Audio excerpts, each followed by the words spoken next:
کل 14 اگست کے حوالے سے اگر ہم بات کریں تو نواب شاہ میں اوور آل ہمیں کہیں 14 اگست کی وہ گہما گہمی نظر نہیں ہے جو سالوں پہلے ہوتی تھی، کیونکہ آج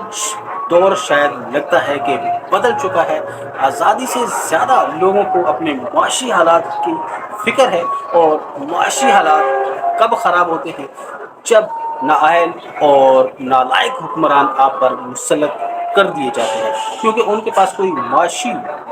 پالیسیاں ہوتی نہیں ہیں، جس کی وجہ سے معاشت ترقی نہیں کر پاتی۔ ان کے پاس صرف چند پالیسی ہوتی ہیں کہ اپنے لوگوں کو کیسے نوازنا ہے اور اپنے لوگوں کا بھلا کیسے کرنا ہے۔ تو یہ چیزیں جو ہیں، یہ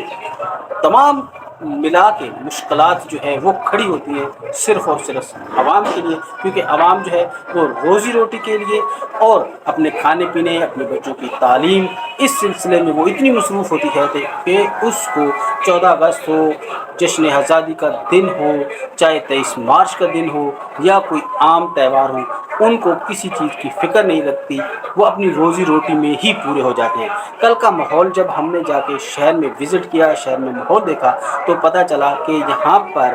دکانیں، مارکیٹیں ساری کی ساری کھلی ہیں، جہاں پر کسی نے بھی چھٹی نہیں کی، کیونکہ آزاد قومیں ہی اپنی آزادی کا جشن مناتی ہیں، لیکن یہ قوم ابھی تک غلام ہے، یعنی کہ ایک چیز سے نکلتی ہے تو دوسری میں پھنس جاتی ہے، دوسری سے نکلتی ہے تو تیسری میں پھنس جاتی ہے، تو پھر یہ سلسلہ لانگ ہوتا چلا گیا، اور آج یہ قوم جو ہے اپنے معاشی حوالے سے اپنی انتہا پر پہنچ چکی ہے۔ یہاں اس کو روزی روٹی کے علاوہ، پیسوں کے علاوہ، روپے پیسے کے علاوہ کوئی چیز نظر نہیں آتی، کیونکہ آج اگر ہم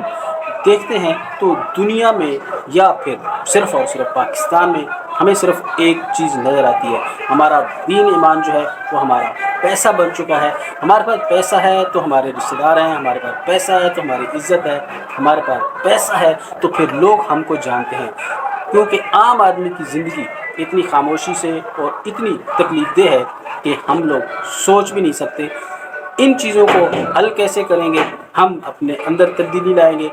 جب تک ہم آزادی کا، 14 اگست کا، پاکستان کی تاریخ کا مطالعہ نہیں کریں گے۔ اگر ہم لوگوں کو اس چیز کا علم نہیں ہوگا تو پھر ہم کسی قسم کی نہ تو آزادی منا سکتے ہیں، نہ ہی ہم معاشی حوالے سے اتنے مضبوط ہو سکتے ہیں کہ پھر ہم جو ہے آزادی کا مطلب سمجھیں۔ اس مطلب کو سمجھنے کے لیے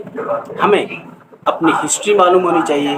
پاکستان کیوں حاصل کیا یہ معلوم ہونا چاہیے، اور پھر ہمیں دین ایمان اور قرآن و سنت کے مطابق چلتے ہوئے پھر آزادی کا مطلب سمجھیں گے، تو یقیناً یہ ہماری کامیابی ہے۔